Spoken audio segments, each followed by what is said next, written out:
Brilliant. Okay, so night two, night two of the anxiety summit, and we are going to do a small recap. And then my intention is to inspire your practice with a new understanding of what it takes to actually heal. And so, what we're going to do is, and this is the intention, we're going to take the case study, we're going to take the 4 principles, and we're going to work it through, interweave it, so that we start to get an intervention plan. So we can start to see how we get an intervention plan. Before we do that, I would like to remind you about the assessment tool. That is an extra little tool for you. I got an email today, and the email said, I have been missing the summit, so she hasn't even come to the summit. She hasn't even seen last night's. And she beautifully says, I put one of my clients through your anxiety assessment, and it's very accurate. So remember, it's an extra support for you. Yeah, it will help you consolidate all of the stuff that we are doing in this, because it's exactly the same information, only in a systemized way that helps you with your clients. So what I intend to do today is help you with that system further. So we're going to be looking at interventions, an intervention plan today.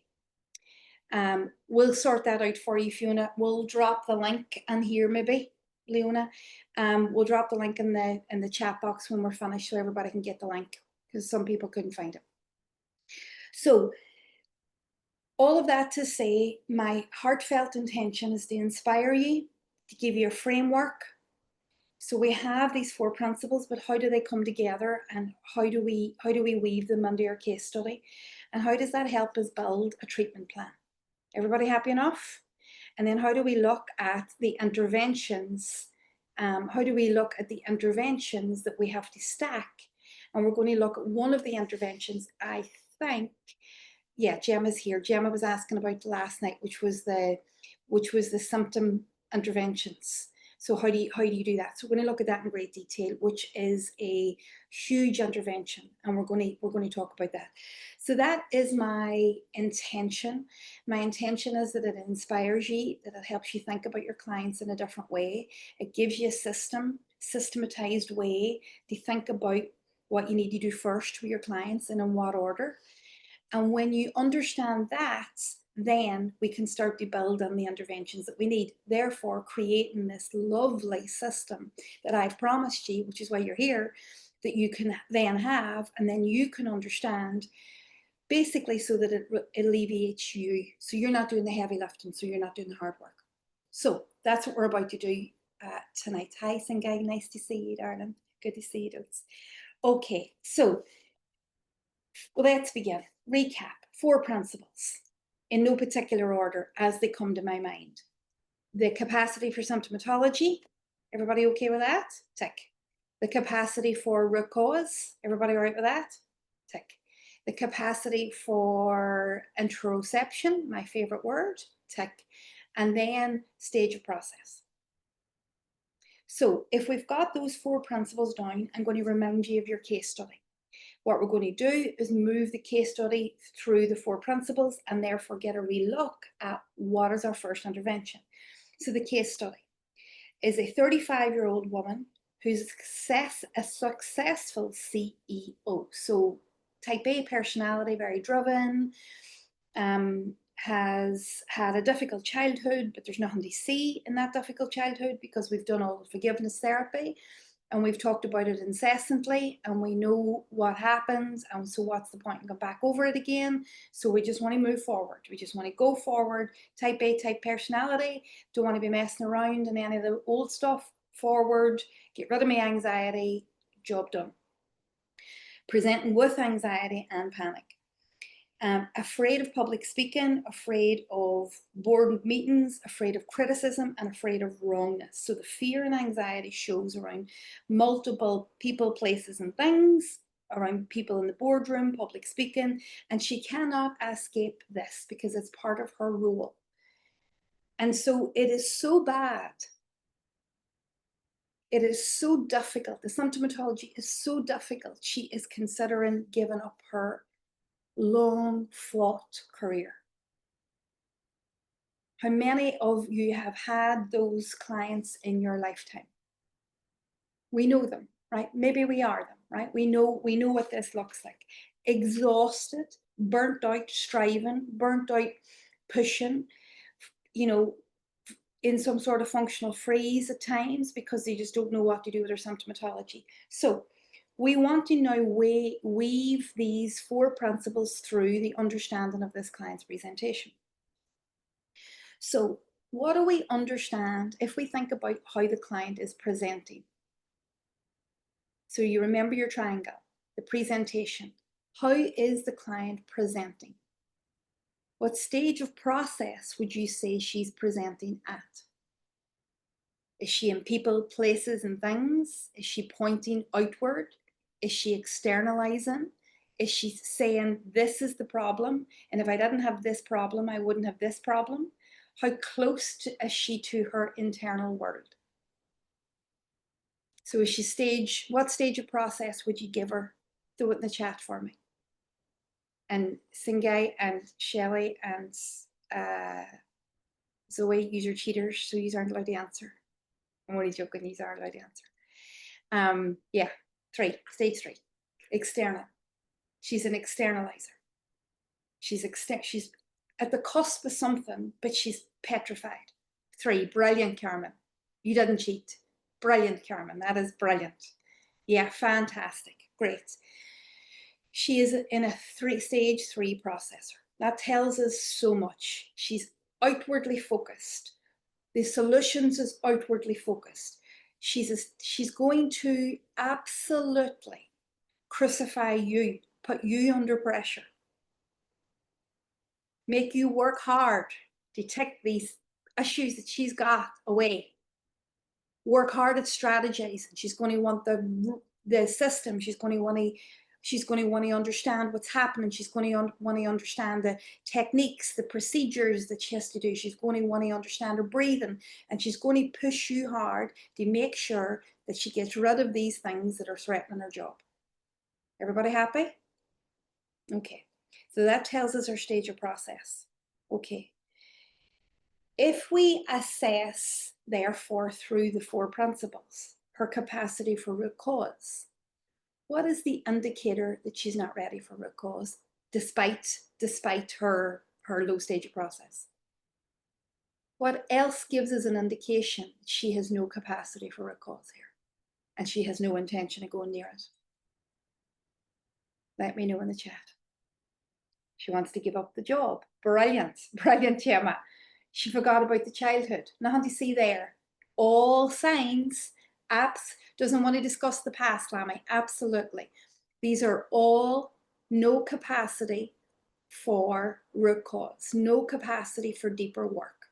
Everybody happy enough? Forgiven everything, Heather? Absolutely. That has happened. Let's move on. So now she's completely externally focused with the solution on the outside. Okay, brilliant. What is our understanding in terms of her capacity for her symptomatology, just in the presentation of the case study? Like, we know very little about her, but what we know about her, we can build a case on, we can build a treatment plan on. When we try to assess what her capacity for symptomatology is, what do we hear in this case study that tells us her capacity for symptomatology? Is it good or bad? Is it high or low? Has she got capacity? Could she run the rest of her life like this?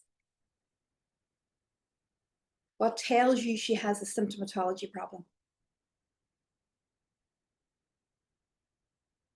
Yes, Gemma, it's low. Absolutely. She's low capacity for the symptomatology, 100%. What tells you that? Periods of panic, absolutely. Trying to avoid it, Bruce, absolutely. Bruce and Stephanie, absolutely. And it's nice to see you back as well. Yeah, gets overwhelmed quickly on the edge all of the time. Going to give up, wanting to leave the job, Heather, absolutely. She'd give up a career that she has built in order to manage the symptoms, because sometimes for people, that's the only escape. The only escape is to get out of the spider's enclosure. Fear of the beautiful Lamy, absolutely. And the symptomatology that shows in the fear of the boardroom, in the fear of the public speaking, in the fear of the criticism, how focused she is on the solution to that tells you she has a symptomatology problem. Is she likely to tell you she has a symptomatology problem? Is she? No, Gemma, absolutely not. Why? Because she's a type A personality. She doesn't want to look weak. She doesn't want to look like, she wants to look like she has all of this together. She's going to put the responsibility on you. You're going to feel that. You're going to feel the weight. Has anybody ever felt the weight of that in a room? That is heavy weight to hold as a therapist. And it is not ours. And this is why this system allows you to give it back. So we have a symptomatology problem, tick. Yeah? What capacity does she have to be in her body, bar the symptoms? So we know she's a symptomatology as in fear of the anxiety, fear, dislike of the symptoms of panic. But is she talking about emotions at all? No. So her no, brilliance, fantastic. Love it, Carmen. So no, she's not talking about her bodily emotions. She's not talking interoceptively. So we have a very high functioning client in terms of outwardly functioning in the world, holding up a job, that has a huge willingness to get to the bottom of this as it presents, but really has no intentionality of getting to the bottom of anything. Once the symptoms gone, everybody happy enough for that? Once the symptoms gone, hasn't done any body work or doesn't show any capacity for body work, therefore, if she's no capacity for interoception, she's no capacity for root cause. Those things are interlinked. If she's low stage of process, she's no capacity for root cause. At this stage, what do you think is the first thing we need to do here? What is our first intervention? Yeah, wants a pill, but the pill is no solution. Absolutely, Singay. What is it that we need to do here, guys? What is our first intervention? If that is the assessment, you can't deepen because she's not going to go anywhere. She's going to fight you the whole way. She's going to show up in story. She's going to circle in story. She's going to bring you back to the now. Going to bring you back to the people. She's going to bring you back to the places. She's going to play whack-a-mole. She's going to get one problem going and the other problem is going to come back. This thing is going to shape shift like crazy. Beautiful, Fiona. We have to work in the symptomatology problem. Not in her body as in deepening into the past or deepening in the interoception. So let's be very clear. We have a symptomatology problem that is usurping everything else. And there is no work done unless we work in the symptomatology. How does that feel to you? I'm going to run through it all again so we can hear it. Yeah? How does that feel to you? Would you like to do that again? Just for clarity's sake. Yeah, yes, Sarah, will we do that again? Shall I do it again? Okay. Our client is presenting. Our 35-year-old client is presenting as a successful type A personality. CEO, presenting with anxiety and panic.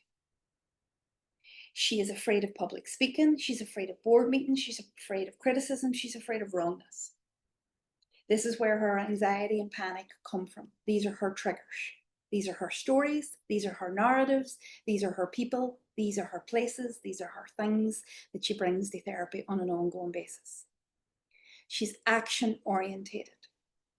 She's intellectually orientated. She wants you to collude with this as the solution. You ever seen a client try to make you collude? Yeah, I can see all you smiling, right? Because I know, right? Because they basically try to get you to collude with what they want. Yeah. Yes, beautiful, Bruce. Bingo. She needs to learn to get through the day before she can tackle larger issues. Amen. Absolutely. There it is, Bruce. Absolutely. So we have this person who's afraid of all of these people, places, and things. They present anxiety, they present panic. She feels like a fraud. She feels like an imposter. She feels like the very fact that she's in this role shouldn't be. And she's feeling burnt out. She's had a difficult childhood, so she doesn't want to look at it. When we look at that through the lens of the four pieces of assessment, we can tell she has a low stage of process because of how she presents. She presents a narrative, story, people, places, things. The problem is outside herself. Everybody happy enough? Okay. We can tell that she has an incapacity for root cause because she will not go near her past. Yeah? We can tell that she has a symptomatology problem because she wants to get rid of her symptomatology so bad she's willing to give up her job, the thing that she's fought her entire life for. She is trying to get you to collude with the fact that this is a practical problem and she wants practical solutions to this practical problem right away, which tells us that she has an interception problem, which means that if you try to deepen her into the past at this stage, you will get locked out. And you will be cycling and cycling and cycling around the top of that triangle. Everybody happy enough?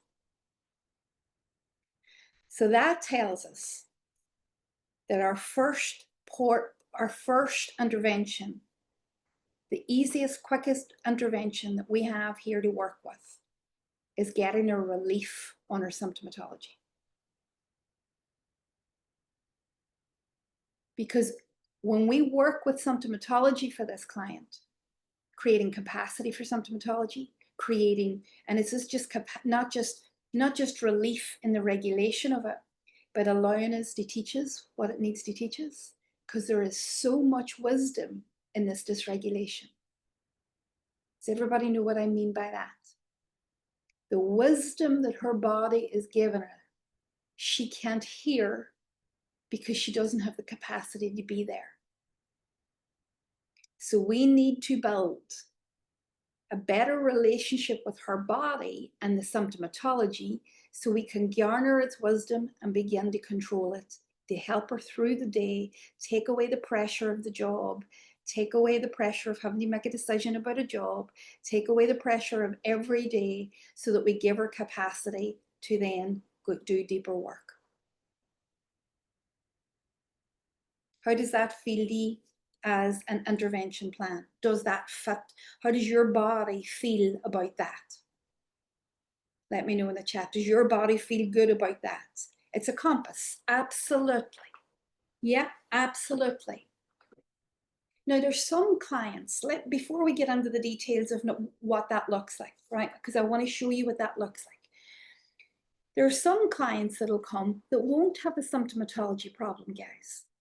Now, I know from your answers last week, 90% of your clients are coming with symptomatology problems, which is why I chose to really eke this intervention out for you, is because I know it's going to be the most helpful for you. But there's a lot of clients that do not come, especially clients who've been around the block a while. What does that mean? Therapists come and don't have a symptomatology problem. Why? Because they're that well regulated, they have that much psychoeducation, they have that much tools in their arsenal that they can manage this. There's not an immediacy on the symptomatology, but for this client, there is an absolute immediacy, which is why it becomes the first intervention. Do you see the differentiation? Does that make sense? Yeah? Okay, brilliant. Fantastic, Sarah. Absolutely brilliant. Okay, so where did we get? You see, I was supposed to read them notes to you, but we forgot. So we're knee deep now, all right? So what does it mean to work in the symptomatology? What does that mean? I want you to think about that in two forms: indirect and direct regulation. Now, indirect and direct regulation. What does that mean, and what is the difference?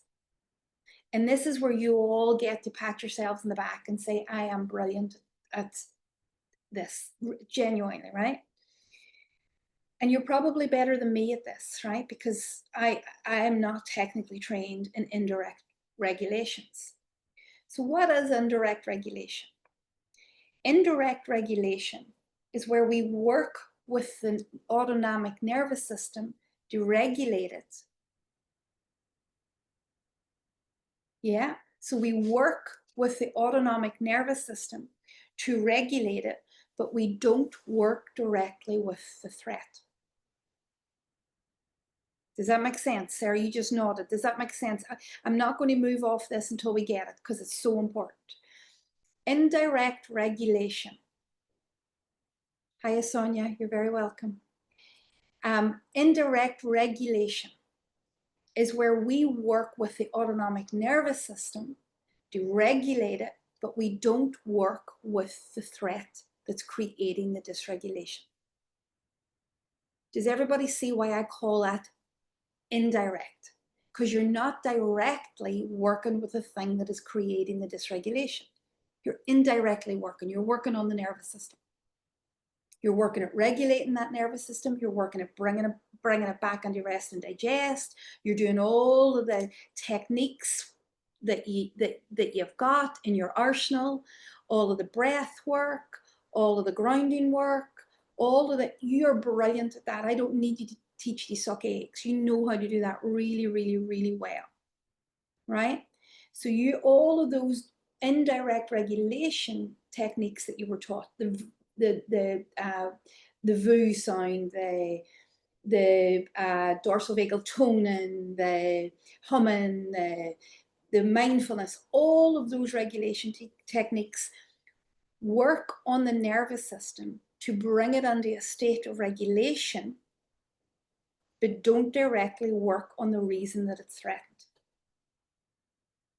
Happy enough? Tapping, all beautiful.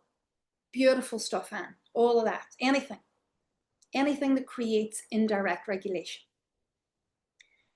So therefore, direct regulation is working directly with the threat.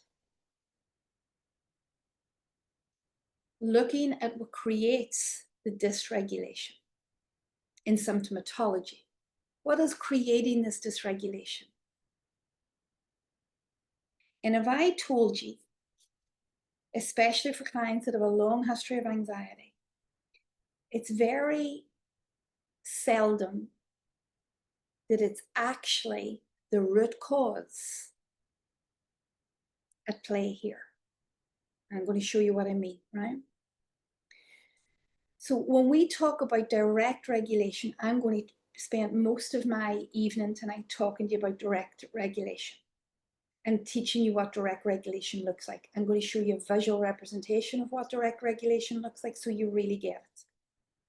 So direct regulation is our signature program inside this program that we're doing here tonight, right? So you all know at this stage, I teach this as a program as part of our organization. So I teach all this entire system and all its interventions. And this is part of our signature program, direct regulation of the nervous system through the threats. We call it MAPS and patterns, or anxiety maps. So let us begin with the science. What is the science of this? The science of this is based upon interoceptive science, and particularly an aspect in interoceptive science, the meaning-making aspect of interoceptive science, which talks about the way in which the mind and the body speak to each other, often unconsciously.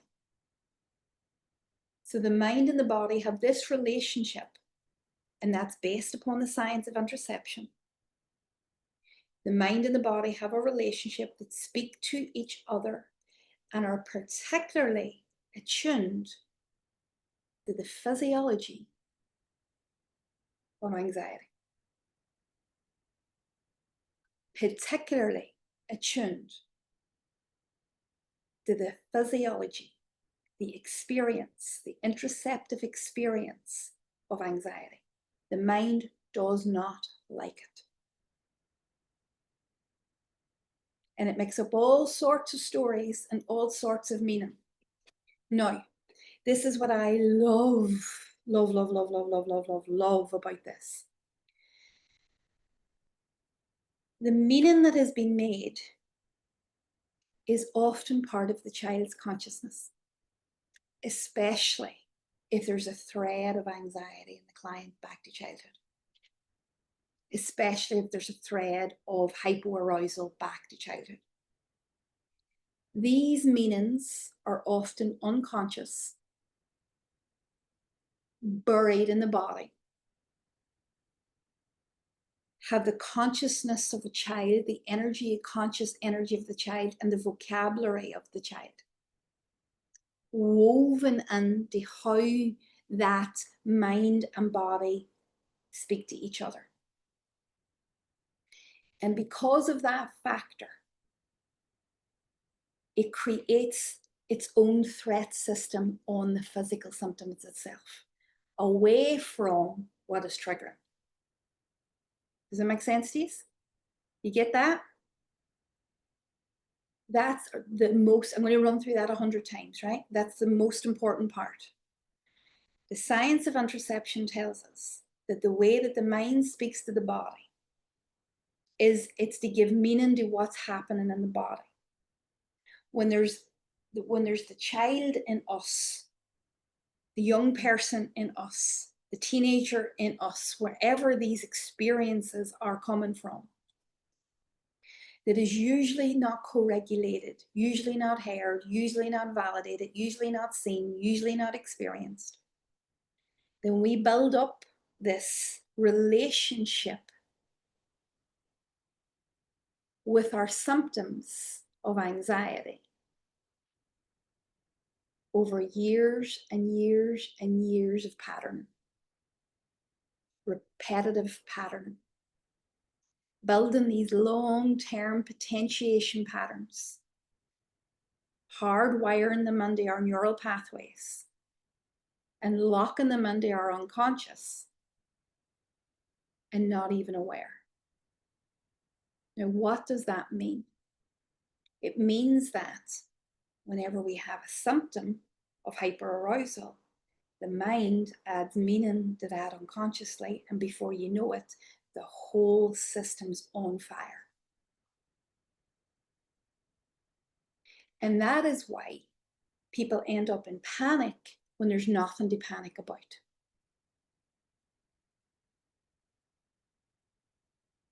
That is why, when I say there's nothing to panic about, let me rephrase that because that's patronizing. It's not that there's nothing to panic about, but the threat isn't so direct. People end up in panic, not because there's somebody coming behind them with a knife, but because the way that their mind and body have articulated and made meaning to the symptomatology is so painful that it creates a system in and of itself outside the main threat. Make sense? Would you like to see it in action to make sense of it? Okay, so let's look at it visually, right?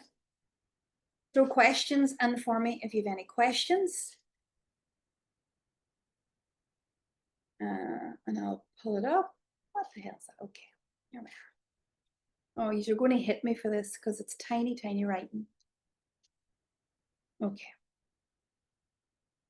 So let me show it to you as an overview, and then I'll take you through it then in detail, right? So you're all going to be squinting because it's small writing. So apologies for the squinting. Okay, got it? All good here? Okay, so this is what we call an anxiety map. Now, what I want you to see is I want you to see on the left-hand side, right? Don't try and read it yet, I'll take you through it.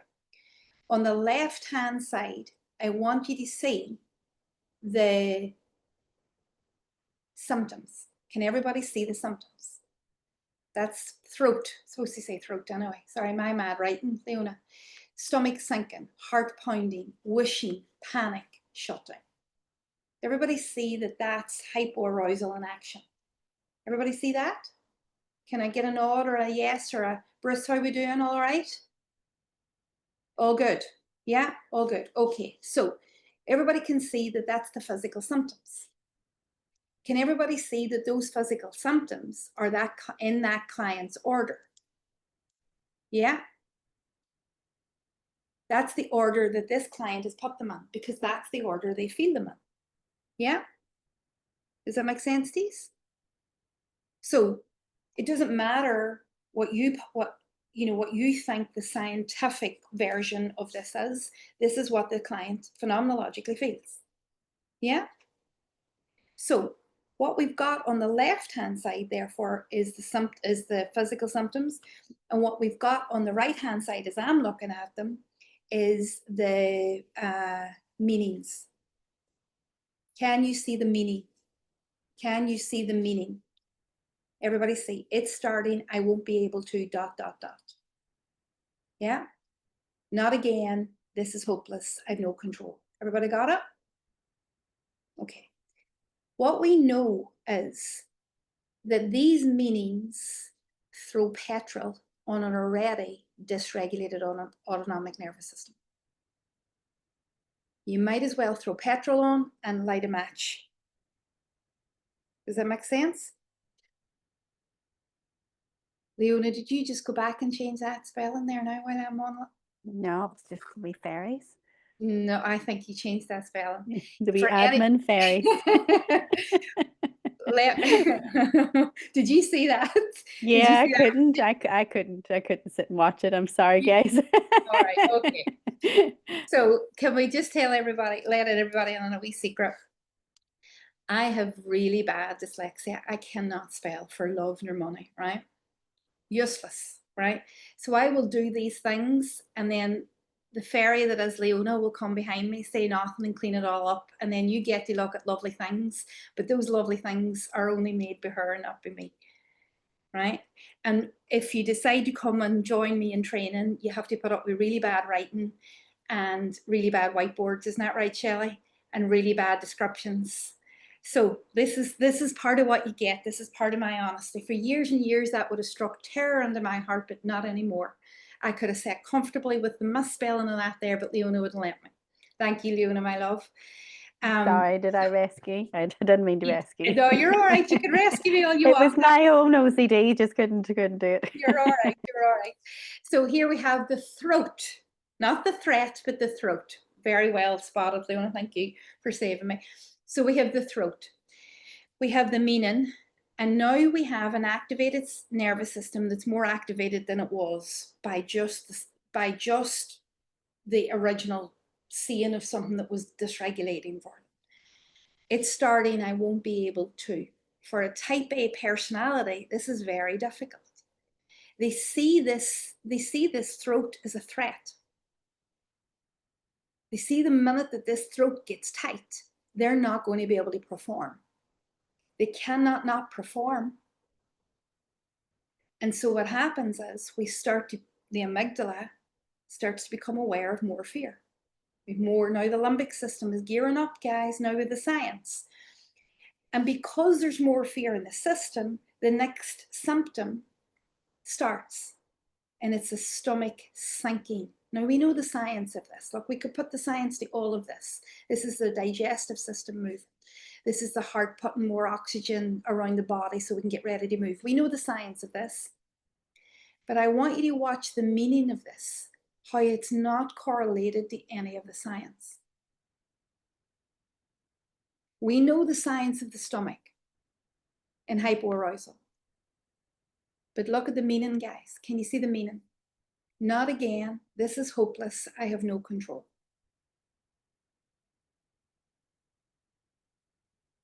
How devastating is that for a client, especially this client? How devastating is that personalized phenomenological meaning to that client, especially this one? Not again. This is hopeless. I have no control. I won't be able to. Can you understand the depth of panic she is in at this stage? And this is only from her symptomatology. Tell me that you can see it. I really, because if you can't, we can talk about it more. Yeah, you can see it.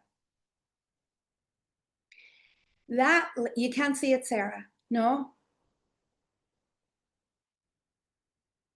So we have this symptom that is the throat and the meaning that she has made from that. She has so much, just small. Brilliant, Sarah. I love that. I really do love that. I really appreciate that. That's brilliant, right? She has this tight throat and she has such a long, arduous, lived experience of anxiety and panic that the minute she gets that very basic symptom of a tight throat, she knows exactly what's happening. Her mind has had this so many times that she's saying, it's starting. This thing where I lose my sense of myself is starting. And I won't be able to do what I need to do in this world. I won't be able to stand up. I won't be able to perform. I won't be able to talk. I won't be able to. And in that, there is deep fear. And so it moves to the next symptom. And now that symptom is more evidence that she's heading to the place that she hates. And she's now heading to the place that is hopeless and she has no control in. The amount of fear is getting bigger because she's closer to the place that she hates. Now her heart is pounding. The science of that is that it's pumping oxygen around the peripherals to get her ready to go and fight or flight. And she needs to stop it, is the meaning her mind is giving her. She'll lose everything. What is a client who believes she's about to lose everything and really believes she's about to lose everything? Like genuinely feels that, has lived experience of losing everything at this stage. We are in full amygdala hijack right there. We are headed for panic and there is no going back.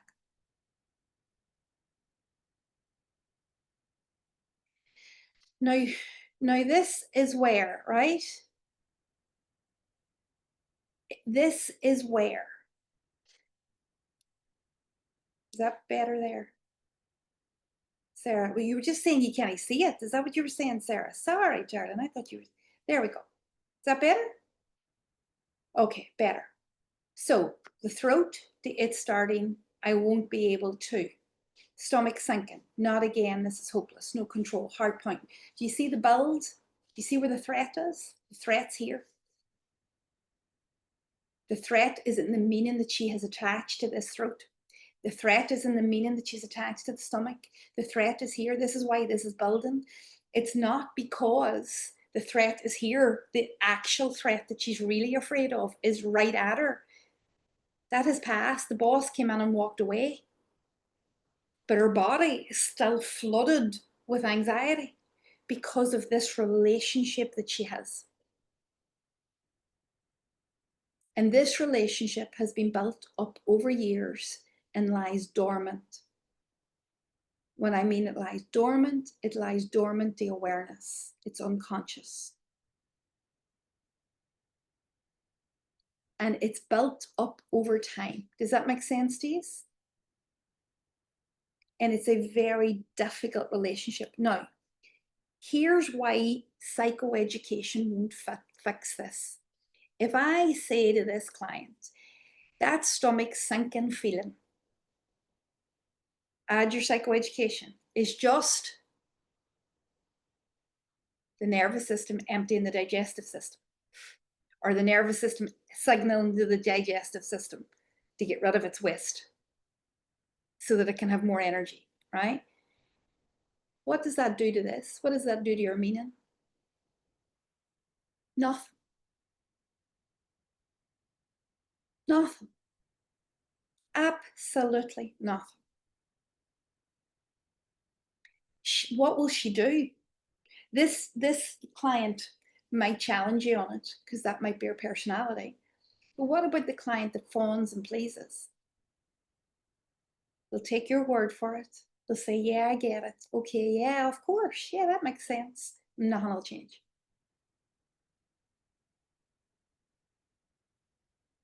But the phenomenological relationship that is based in science is there for us all to see. All we need to do is know how to pull it out. Now, I'm going to show you something else that is really, really beautiful part of this part of our methodology. If you look at the right-hand side, as I'm looking at it, of this, can you start to see what she might be really afraid of? Root cause starts to show itself in these anxiety maps, even though she's no idea. But root cause starts to show itself. If you look, I'll not tell you, I just want you to glance over the meaning in this. I won't be able to. I've no control. I'll lose everything.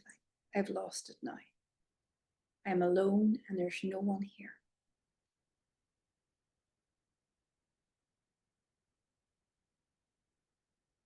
You see it, guys? As clear as day. You could nearly cry, couldn't you? Couldn't you? You can see it as clear as day. It's woven under that map. Now, she hasn't got capacity for that quite yet. And she certainly doesn't have capacity why she has the meaning on her physical symptoms. But what we are starting to look at is the issues in her childhood starting to show. Now, if I give you more information on her childhood, you might be able to see a little bit more. She is the child, the parentified child of two alcoholic parents. Look at the map again.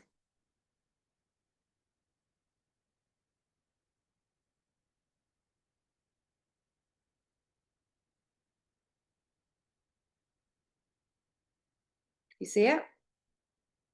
She is the parentified child who had to hold the world together every friggin' day, who's experienced hyperarousal on a daily basis for years and years and years and years. Terrifying hypoarousal that often ended up in hyper that ended up in hypo.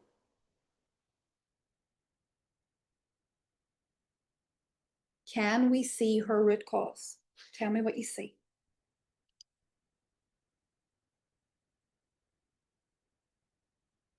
Can you see why she's dancing around it?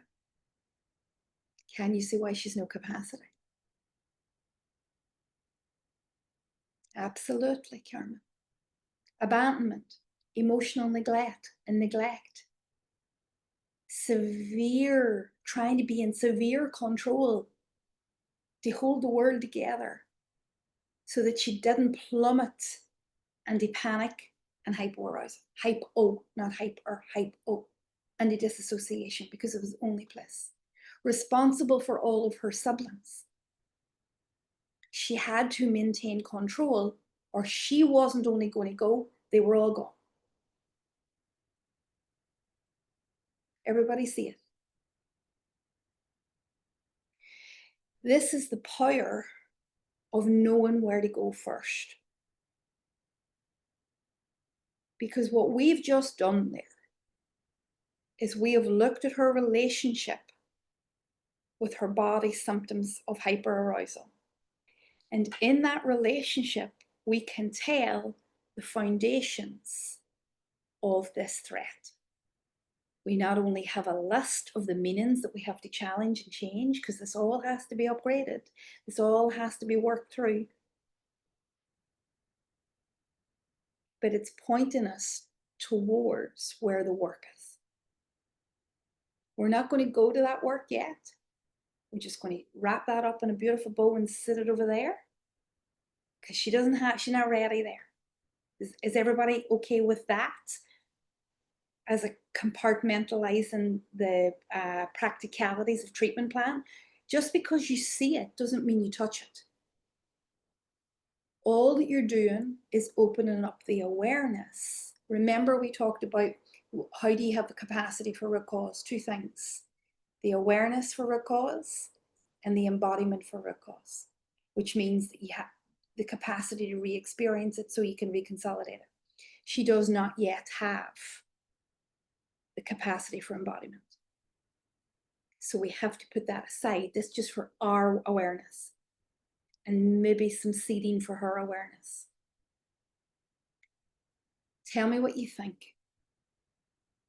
I'm going to bring you back to the map and pattern, because there's something else that's very important on this.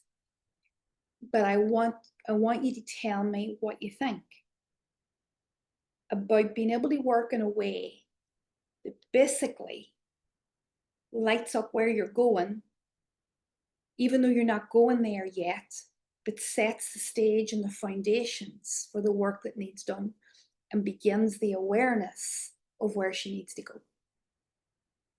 You see how it turns up stages of process? Can everybody see how that one thing will turn up a stage of process? Can you see how it will create more interoception? Let me show you how. It clarifies the goal, Bruce. Amen. Absolutely.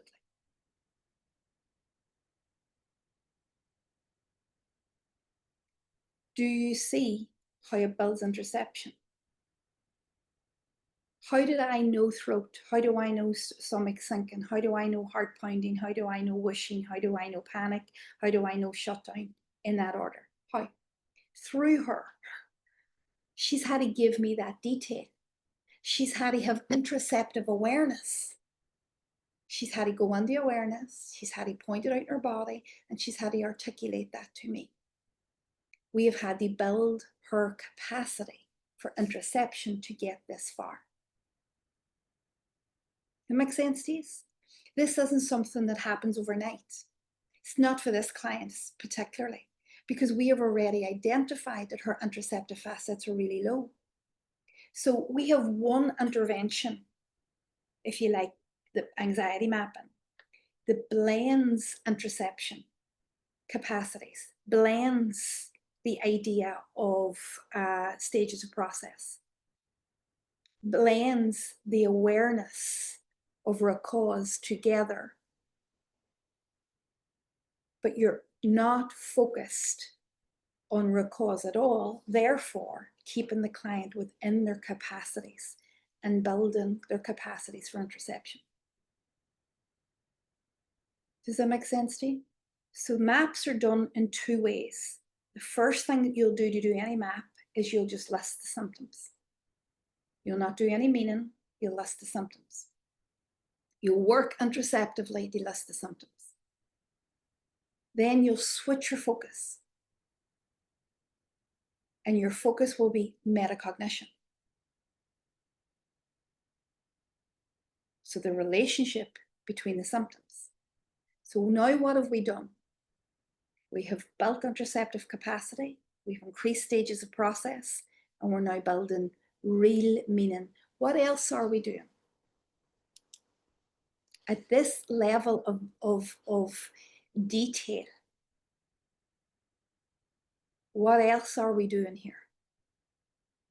In the attention to this level of detail, what are we doing for this client?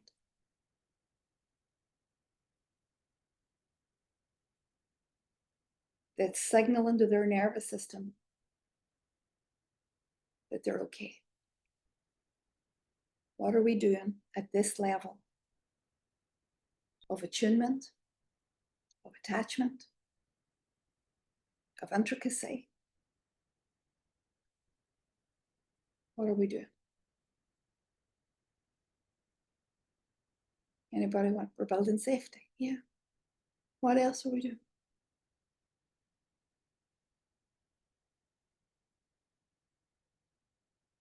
If somebody normalizing, validating, building rapport, we're co-regulating, guys. We're entering into that client's world like they've never, ever, ever had, which is what this problem is all about. We are entering their inner world. We're also creating a plan. Absolutely, and we are creating a plan.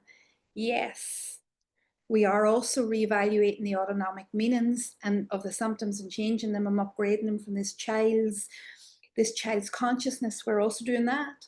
So we stop the build 100%. Yes, Carmen, we help the client to build capacity, not only to tolerate, but to stop it building. Because when we change those meanings, this stops building. We'll come back to that now in a minute. But do you see with this level of precision and detail and clarity, it's not hard to do because you're just working on the body symptoms for anxiety and the meaning, just two things. That you are doing what was never done. You are given what was never given. You are attaching in a way. And I don't mean dependency in therapeutic process. That's not what I mean. But we are co-regulating, co-creating. Has this client ever been co-regulated and co-created in their life? Has anybody ever entered their inner world in a way that was so meaningful to them without stretching them, without pushing them, where they didn't have control? No, they haven't. And your understanding of that process signals to that client that you're not under stress. You're not pushing her too far. You're not wanting something from her that she can't give you. You're not signaling to her that she's not good enough because she's not getting somewhere where you want her to get to. You understand completely that she has no capacity to deepen into the depths of her childhood. You understand completely that she needs to build an awareness of her body and that she needs to stop this symptomatology being so frightful and fearful for her because it's killing her. And you understand that it's coming from the child's understanding, the built up understanding of this symptomatology.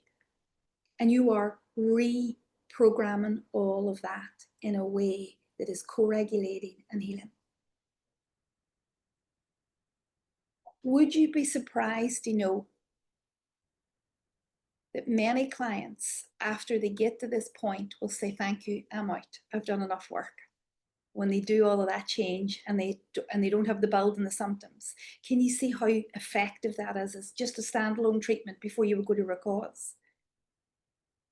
Clients will say, fine, I've changed all that meaning. I don't get that rise anymore. That build doesn't come. I don't have that relationship with my body anymore.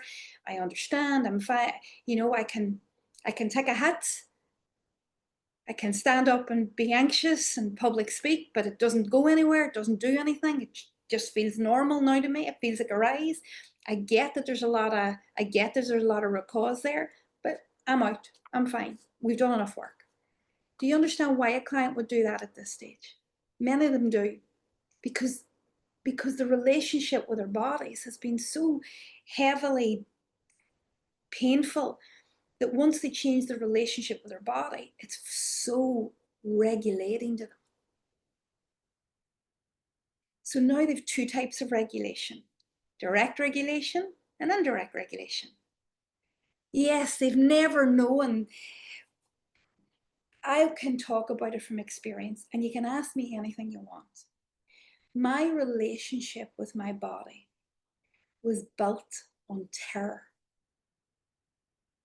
because I had zero co-regulation. I had a very, very young mother who could not even understand what I was experiencing. And so my entire childhood was filled with terror. And so my relationship with my body was filled with terror. So the minute I would get any symptomatology for hyperarousal, I would just go on the sheets of panic. And that, to stop that, is like a gift from God. To stop that flooding of the system, to stop that constantness is like, you know, yeah. Now they want to go into the deep, dark places and awaken more symptoms. Yeah, absolutely, Singa. It's powerful stuff. So let's go back and look at how it stops, right? So I've already given you the steps. We build the physical symptoms first. That helps with symptomatology, or helps with interoception stages of process.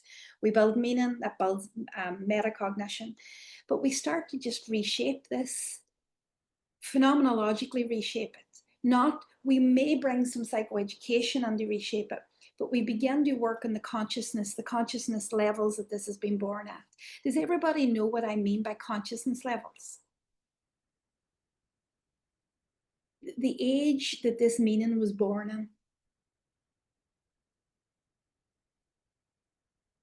Because this meaning is often not even born in the adult's mind. It's born in the child's mind. And it was very true to the child. So what we do is we diligently go around healing, clearing, moving, upgrading, healing, that in a way that changes it. And so when the client gets a tight throat and the meaning is gone, what happens? That's what happens. It stays at a tight throat, guys. And is regulated with indirect regulation tools. Beautifully. Regulated by breath, regulated by grounding, regulated by mindfulness, regulated in a way that allows them to move on with their world. We break, literally break, the relationship that has kept this whole thing going. How does that feel, Dave?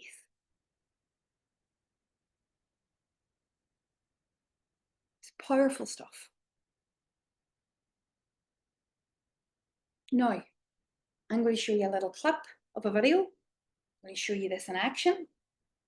And I'm going to show you, no, I'm not going to show you this in action, but I am going to show you what happens when this work is done, how a client then, some of our clients then say, okay, I have capacity for deepening. I want to deepen into root cause. Why do they want to deepen into root cause? Why do some of them want to say, okay, let's go. Let's go to what the root cause of this is. Why would some of them want to do that? Want to continue the journey. I wanted to continue the journey. It was a gift to be free from the constantness of it every day. But I also didn't really want to live with, some of the very difficult memories that I had that would create dysregulation in me. I wanted to be free from all of the threats. So this client didn't want to feel the pressure of being parentified or the terror of losing her family system that she had still in her body. Make sense? That's why she went on to do the work. Some of them will, some of them won't. That's not our call. Some of yous won't want to do that work. Some of yous will only want to do the direct regulation work. You get to choose. You get to pick and choose what you do. And you get to consciously contract your client and decide what you're going to do. That makes sense? Any questions? So I'm going to get this video ready, and then we're going to look at what it looks like when this level of work is done and what happens after. Any questions about this? It's really powerful. And it literally turns up the dial of all of the things that are a problem and blocking your client from deepening. So I want you to watch this in action. So tell me if you have any questions, throw it in the chat and I'll get this ready for you.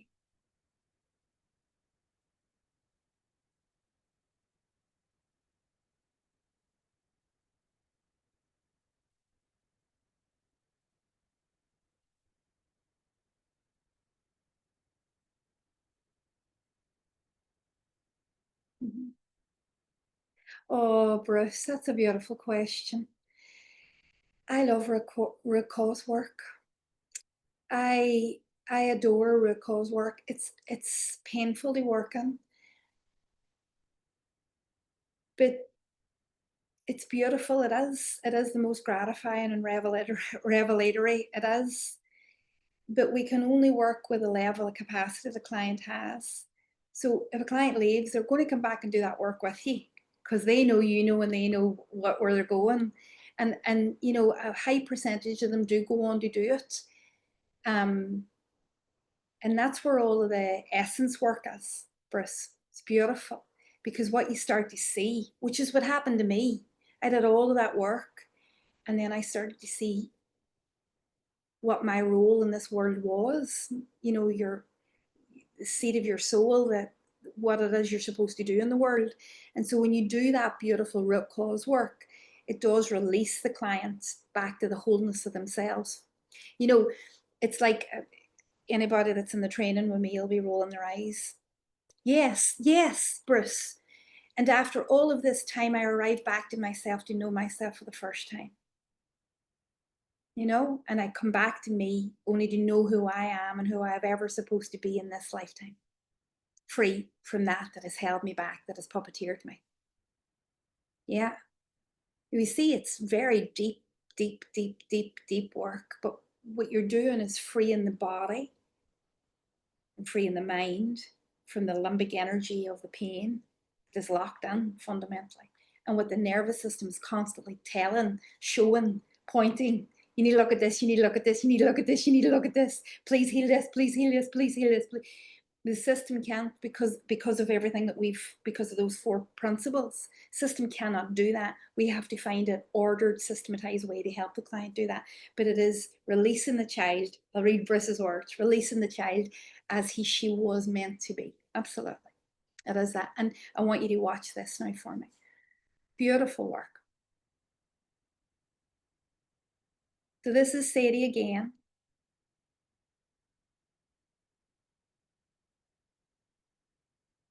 I want to say one thing before we get going. If you decide to work with us in our program, right, in this anxiety program that we teach, we have 2 particular people that have given over their clinical practice. So you'll see Sadie, but in the anxiety program, there is a lady who was severely traumatized as a child. Lots and lots and lots and lots of ACEs. And she has done therapy with me and have the whole thing, all the maps, all the patterns, all the early work, all the change, everything, every part that I'm showing you, she had it recorded so that she gifted those recordings for use for training. So I'm going to show you Sadie, but if you come to the program, that's not who you'll see. You'll see somebody else who's actually been fighting anxiety for 24 years. And you'll see the unfolding of her process alongside the theory, and it's gorgeous. So what I'm trying to do here is replicate what you'll get in the program, but I just want to make sure I'm managing your expectations by knowing you don't see Sadie in this program, you see another one of the girls. So what do we see?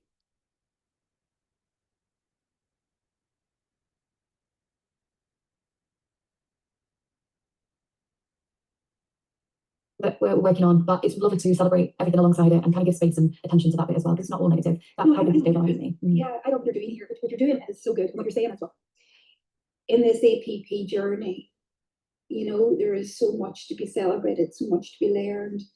Even in its, you know, what we understand is I'm going to say it's the early part of the process, which is managing your symptomatology, making sure it doesn't spiral, making sure it doesn't go to panic, being in control of your body. I mean, a lot of people would say yes, please, to that, and then move on. But you're saying, let me celebrate that, but also let me point to the fact that there is something here that is threatening to me, and I want to see it. But I don't want to jump onto that yet. I want to celebrate where I am and see how great it is. Am I understanding that? Yeah, I think so. Yeah, absolutely. And I suppose the book was about the kind of feeling a bit anxious at the moment, at times, And so just trying to check in with that and work a little bit deeper. So knowing where we left off, there was, Do you hear what she said? Feeling anxious, working deeper. Do you hear? Do you hear her taking herself there? Yeah. that kind of hurt that we connected to, and the kind of, I think I remember connecting to a bit of shame in that last time. If I wrote here, hurt equals shame, so I'm not sure, I can't really remember, but Do you see her tone dropping? See her eyes dropping? See, if I rewinded that back a few minutes ago, she was bright and breezy and smiling, and now she's shifted gear, she's shifted down interceptively. Everybody see it? I think I remember that when I express my hurt, well, a lot of the time it gets masked as anger, but underneath there is this hurt, and I can't cope, but they can't cope. And I was talking a little bit, I think, about my parents, how they can't cope with my emotions, and so it's always been about suppressing it and keeping it in. So, and it's always been easier, just to kind of avoid it and ignore it, because the hurt, I describe that as being heart shattering, like a brokenness, devastating. At times it took me into, and I think that no control part, I don't really think that. Do you hear where she's going? She's talking about hurt. She's talking about the pain of hurt, earth shattering hurt. Do you see she's in her mind? So if we look at root cause, she's in awareness of something that is deeper, but she's not in the body yet. Can you see the distinction? Can everybody see that distinction? She's not in her, she's in her head here, and she's eking towards something deeper, which is root cause, but she's not yet in her body. But she's gearing up to move into her body. See, her tone has shifted. Now she's moving more towards something that is deeper. You see that? You see how she's doing it on her own? You see that, Sarah? Like she's leading me here. Like she's, away you go, I know where I'm going. Here's what I remember. Here's where we've been working. What do you think that's like for a client to come back and say, here's where we're working, here's where we're going, here's what it is, here's what the detail is, let's go. You're going to facilitate me going there? Let's go. Tell me in the chat what that would feel like for you. Bruce, no problem, take care. Tell me what that would feel like for you. We're going to end now anyway, just going to finish with this. The client is walking you towards it. You're not pulling. Empowering, Heather. Yes, Sarah. Yeah, look, empowering for her, but for you, I'm thinking about you. You're not in hyper arousal yourself. You're not overwhelmed thinking, where the hell are we going? Are we back here? Or hypo exhausted, thinking, not again. Are we going to go round this roundabout again? Please no. In exhaustion, in functional freeze yourself, or under pressure, thinking that you have to do more, you have to be more, you have to give more, she's walking you there herself. And she's walking you there because you've created the capacities in her to take you there. It is not your efforting. Do you feel like it's not your efforting and anxiety is what I want for you all? I want for you all not to feel the pressure of that, to sit back and enjoy the client's journey. And I'm very critical of myself when I watch myself back, by the way. I'm thinking I talk too much on there, I think. Just so you know, we're all critical. That fits anymore. Wow. Because I think the no control part was the panic and the complete intolerance of all of it. Whether now I do feel like I have more capacity and control and so like, yeah, it hurts, but I don't feel anymore that any of these emotions, there's no existential nature to them anymore. Again, that dark place we explored, there's light there now. I can come in and out of it. There is a way out. There is a help in it. I can help me in it. There is a knowing that this will pass, that it's hard and painful to feel, and there's always a bit of resistance there to feeling it. But when I do connect, it's okay. It's, you know, it's not life threatening or even ending anymore. I feel like a lot of that existential nature around it's been unwrapped. And so, yeah, there's still this anxiety here, and I'm like, okay, so what's going on here then? So can I bring you back a little bit? Because Yes, please. I'm just checking, it's not telling, but there's something here that's important.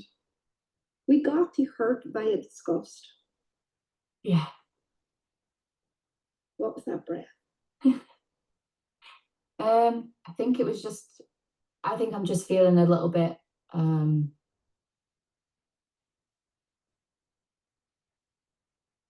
guess I felt a bit breathless then. I'm okay, like I'm okay, but I think, yeah, I think maybe just talking about this is making me feel a bit anxious. So there was just a bit of a remember to breathe. Yeah. So there's some threat, therefore, around hurt, and there's some threat around hurt.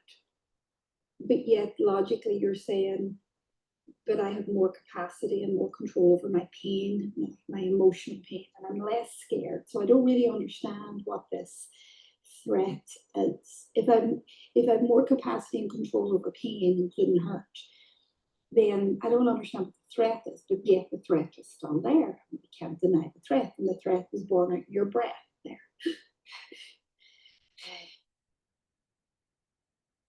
Do you see what was just happening there?